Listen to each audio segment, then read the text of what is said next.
निम्नलिखित बिन्दुहरू भएर जाने वृत्तको समीकरण पत्ता लगाउनुहोस्। मतलब एउटा वृत्त छ जो कि यो बिन्दुहरू भएर जान्छ। क्वेशनले के भन्दैछ, यसको अर्थ के हुन्छ, वृत्तको परिधिमा यो बिन्दुहरू पर्छ। ठीक छ, यो वृत्त मानिहाल। ठीक छ, यो के भइहाल्छ, केन्द्र। केन्द्रलाई एचके हैन, यो तीनवटा बिन्दुहरू, कतिवटा बिन्दुहरू, तीनवटा बिन्दुहरू भएर गइरहेछ। ठीक छ, यो सबै के हुन्छ, रेडियस हुन्छ। के हुन्छ, रेडियस। हामीलाई थाहा छ रेडियसहरू के हुन्छ, बराबर हुन्छ, हो कि नै। वृत्तमा रेडियसहरू के हुन्छ, बराबर हुन्छ। एउटा यो बिन्दु भइहाल्यो, के भइहाल्यो त, -2,2 र एउटा 2,4 हैन, अनि एउटा 4,0। ठीक छ। ल अब यसको सोलुसन हेरौँ कसरी लेख्ने। धेरै इम्पोर्टेन्ट क्वेशन छ। ठीक छ। ल केन्द्र बिन्दु HK र अर्धव्यास R भएको वृत्तको समीकरण के हुन्छ त हामीलाई थाहा छ, हो कि नै। x माइनस h को whole square plus y minus k को whole square equal to r। लेख्नमा केही छ, केही छैन। यो त लेख्न सकिन्छ फर्स्ट लाइन। यसलाई समीकरण 1 मानिदिने। के मानिदिने, समीकरण 1। ठीक छ। अब यो वृत्त जुन छ त्यो यो बिन्दुहरू भएर गइरहेछ, हो कि नै। अब समीकरण 1 भएको वृत्त कुन एउटा कुन बिन्दुबाट गइरहेछ, -2,2 भएर जाने भएकोले यो बिन्दु के गर्छ, यो यसलाई सेटिस्फाई गर्छ यो इक्वेसनलाई, हो कि नै। किनभने यो इक्वेसन के छ, सर्कलको हो। यो बिन्दुबाट जानु भनेको यो x को भ्यालु, यो के को भ्यालु, x को भ्यालु, र यो के को भ्यालु, y को भ्यालु। भनेको x को ठाउँमा -2 राख्ने र y को ठाउँमा 2 राख्ने। ठीक छ, राखौँ त -2 माइनस h को whole square plus 2 minus k को whole square equal to r square. के छ राख्नमा, राख्न सकिन्छ। x और y के जगह पर मान राखिदेबै। ठीक है, एकरा मानिदेबै इक्वेसन 2, 1 पछि के आउँछ, 2। त्यस्तै यो बिन्दुबाट पनि गइरहेछ, हो कि नै। x को ठाउँमा के राख्ने, 2 र y को ठाउँमा के राख्ने, 4। त 2 माइनस h को whole square plus 4 minus k को whole square equal to r square. यो भइहाल्यो इक्वेसन 3। फेरि सेम त्यस्तै 4 र 0 बाट पनि गइरहेछ, त 4 माइनस h को whole square plus 0 minus k को whole square equal to r square. समीकरण 4। ठीक छ। यतिसम्म चाहिँ हामी क्वेशनकै काम गरिरहेछौँ। अहिले हाम्रो क्याल्कुलेसन स्टार्ट भएको छैन। इक्वेसन 1 मानिदिने फर्मुलालाई, इक्वेसन 2 मानिदिने एउटा बिन्दु राखेर अनि एउटा इक्वेसन एउटा बिन्दु, यसरी गरेर तीनवटै बिन्दु राखेर एउटा एउटा इक्वेसन मानिदिने। सबै इक्वेसनको नाम राखिदिने। क्लियर छ। ठीक छ। अब हेर, यो रेडियसहरू के हुन्छ, बराबर हुन्छ। भनेको यो इक्वेसन र यो इक्वेसन के हुनु पर्ने हो, बराबर हुनु पर्ने हो। यो इक्वेसन र यो इक्वेसन के हुनु पर्ने हो, बराबर हुनु पर्ने हो कि नै। मतलब r स्क्वायर बराबर पनि यही छ, r स्क्वायर बराबर पनि यही छ। भनेको यति पार्ट के हुन्छ, बराबर हुन्छ, हैन। समीकरण 2 र 3 बाट, समीकरण 2 र 3 बाट। ठीक छ।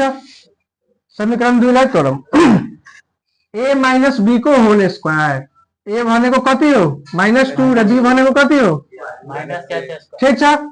a स्क्वायर त -2 को स्क्वायर के हुन्छ, 4 हुन्छ कि नै। ठीक छ। अनि -2ab त -2 इन्टु a भनेको कति छ, -2 इन्टु b भनेको कति छ, माइनस माइनस प्लस, त प्लस 4h हुन्छ कि नै। अब प्लस कति, h स्क्वायर। ठीक छ। a स्क्वायर त -2 को स्क्वायर 4 प्लस 2ab त 2 2 जा 4 into h minus minus plus plus b square. ठीक छ। यसको ठाउँमा यो लेखिदिएको, क्लियर छ। प्लस एला पनि तोड़ने एला पनि खोल देने a माइनस बी को होल स्क्वायर तो a स्क्वायर बने को 4 ठीक है माइनस 2ab तो 2 2 जा 4k प्लस b स्क्वायर तो प्लस k स्क्वायर ठीक है इक्वल टू अब एला खोल दे ठीक है a माइनस बी को होल स्क्वायर तो 4 माइनस 2ab तो 2 2 जा 4h प्लस b स्क्वायर बने को h स्क्वायर है ना h छ नि b को ठाउँमा के छ h छ त b स्क्वायर मा के हुन्छ h स्क्वायर हुन्छ अनि a स्क्वायर को ठाउँमा के हुन्छ 4 हुन्छ किनभने 2 को स्क्वायर कति हुन्छ 4 यसको काम खत्म अब यसको प्लस a स्क्वायर 4 चौका 16 माइनस 2ab तो 4 2 जा 8k अब प्लस b स्क्वायर तो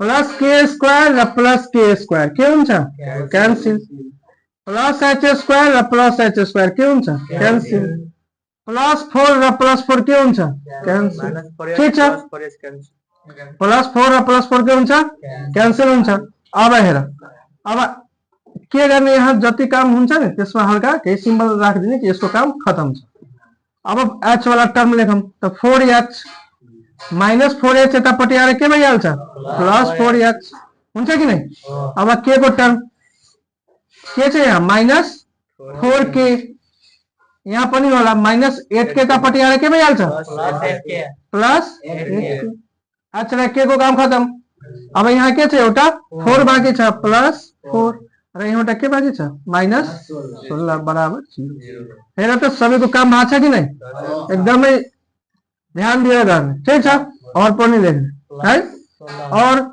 4h र 4h मिलेर कति भइहाल्छ 8h हुन्छ कि नै अनि माइनस 4k र प्लस 8k भनेको कति भइहाल्छ प्लस 4k हुन्छ अनि माइनस 16 र प्लस 12 माइनस 16 र प्लस 4 कति हुन्छ माइनस 12 इक्वल टू 0 हुन्छ और 8h प्लस 4k माइनस 12 उतापट्टि गएर के भइहाल्छ प्लस 12 हेर त यो 4 सबैमा छ कि छैन त 4 ले सबै टर्ममा के गर्दिने डिवाइड गर्दिने त के भइहाल्छ 4 2 जा 8 2h प्लस k बराबर 3 4 से भाग के लिए 4 से 8 भाग करें तो 2 नहीं होते 4 से भाग करें तो 1 नहीं होते 12 में 3 से भाग करें तो 3 नहीं होते 12 के 4 से भाग करें तो 3 होते कि नहीं होते एकरा मान देबे इक्वेशन 5 क्लियर छ फेरि अब समीकरण 3 र समीकरण 4 बाट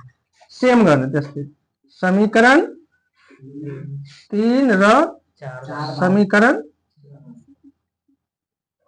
4 बाट समीकरण 3 मा हेर्ने अब a माइनस b को होल स्क्वायर तोड्ने के भइहाल्छ त 4 minus 4h plus h square कसरी हुन्छ a स्क्वायर 2 को स्क्वायर 4 माइनस 2ab तो 2 2 जा 4h प्लस b स्क्वायर तो h स्क्वायर क्लियर छ अहिले पनि खोल्ने कति भइहाल्छ plus 16 minus 8k plus k square 4 को स्क्वायर 16 है ना माइनस 2ab तो 4 2 जा 8k प्लस k स्क्वायर काम खत्म इसको अब इक्वेशन 4 ले तोड़ने 4 माइनस h को होल स्क्वायर a स्क्वायर कति भइहाल्छ 16 माइनस 4 दूनी 8h प्लस b स्क्वायर त कति भइहाल्छ h स्क्वायर प्लस 0 बाट के गयो त माइनस k को स्क्वायर कति हुन्छ प्लस k स्क्वायर लेख दिउँ प्लस k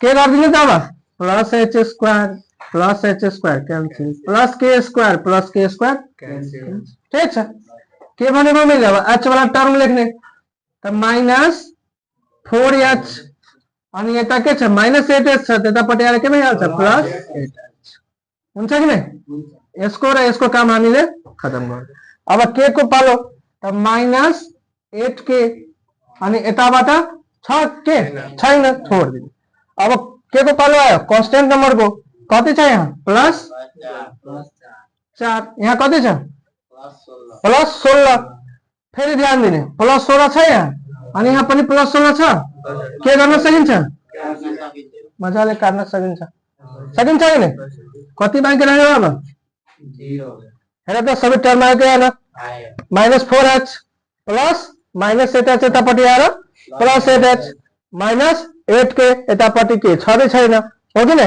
प्लस 16 र प्लस 16 क्यान्सल र प्लस 4 बराबर 0 अब माइनस 4h प्लस 8h कति हुन्छ 4h 8 में से 4 गए 4 माइनस 8k बराबर यो प्लस 4 यतापट्टि गएर माइनस 4 से भाग कर दियो सब में यहाँ कति मांगे रहते h माइनस 2k बराबर माइनस 1 एक इक्वेशन कोई दिक्कत 4 नंबर तक क्वेश्चन के इक्वेशन बनेलिए 1 2 3 4 और के बाद दो के लगा दो इक्वेशन बनेलिए 2 3 के 3 4 के फिर दो इक्वेशन 5 इक्वेशन 6 वाले आप की करबे इक्वेशन 8 9 क्लास में पढ़ले होबे जेना के हम दोनों इक्वेशन कथि कर सके छी सॉल्व कर सके छी ई दोनों के हम सॉल्व क के h आ k के वैल्यू फाइंड आउट करबे एकदम सजिलो तरीका देखबे केना हम काट सके छी ठीक है यहाँ -2 के है यहाँ पर प्लस के है नहीं तो एक 2 के तो हम बना सके छी केना बना सके छी तो 2 से 100 में गुना कर सके छी कि नहीं कर सके छी मतलब समीकरण 5 में 2 ले गुणन गरी समीकरण 6 संग जोड़दा ठीक है समीकरण 5 लाई 2 ले गुणन गरी समीकरण 6 संग केना ना 2 से गुना कर दियो में कितना बात है 4h हुन्छ कि नहीं प्लस 2k इक्वल टू 3 दूनी 6 समीकरण 6 कथी है h minus 2k equal to -1 कौन से जोड़ा के है तो plus 2h minus plus 2k minus 2k 4h h मिलेगा 6 में से गए 5 नहीं 5 और 5 कैंसिल h के वैल्यू कितने आले आले कितने आले अब h बराबर 1 समीकरण के में रख दे 5 में रख दे के में रख दे समीकरण 5 में रख दो 2 इंटू h को ठामा 1 प्लस k बराबर कति 3 तो k बराबर 2 का 2 2 मत चले तो -2 3 में से 2 गए 1 तो हमारा केंद्र बिंदु क्या आयो 1 रा 1 h भने को 1 र k भने को 1 केंद्र बिंदु ते आयो क्या ना ठीक छ बुझ्यो कि नहीं अब केंद्र बिंदु 1 1 h के यति आइसक्यो हामीलाई हो कि नहीं अब के गर्ने त h k को भ्यालु 2 3 वा 4 कुनै इक्वेशन में हाल दिने r को भ्यालु आइहाल्छ ठीक छ अब h के बराबर 1 1 समीकरण 2 में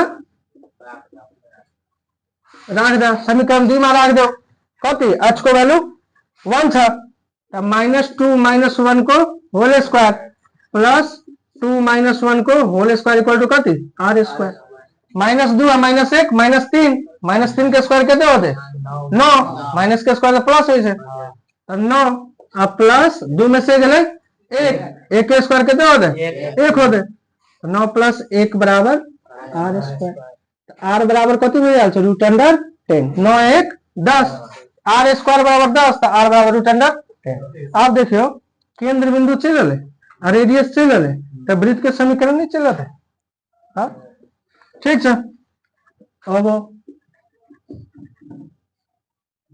h के 1 1 र अर्धव्यास r बराबर √10 भएको वृत्त को समीकरण के भइहाल्छ त x माइनस h भनेको 1 को whole square plus y minus k तो y माइनस 1 को whole square equal to r square भनेको √10 को के होल स्क्वायर गर्न सकिन्छ ठीक छ ल अब हेर मलाई यसलाई पनि के गर्ने खोल्दिने तोड्दिने ठीक छ त x माइनस 1 को होल स्क्वायर कति हुन्छ a स्क्वायर माइनस 2ab हुन्छ कि नहीं प्लस b स्क्वायर फेरि यसलाई पनि तोड्दिने plus A square minus 2ab plus B square equal to root under 10 को स्क्वायर भनेको कति हुन्छ 10 हुन्छ कि नै ल अब अलि मिलाएर लेखिदिने x square plus y square minus 2x minus 2y plus 1 र प्लस 1 मिलेर कति हुन्छ प्लस 2 अनि प्लस 10 यतापट्टि आएर के भइहाल्छ माइनस 10 अनि प्लस 2 र माइनस 10 कति हुन्छ माइनस 8 तो माइनस 8 बराबर 0 जुन की चाहिएको वृत्त को यो हाम्रो के हुन्छ यति काम गर्नुपर्छ एक्जाममा यो आउँछ नि धेरै इम्पोर्टेन्ट छ ठीक छ ल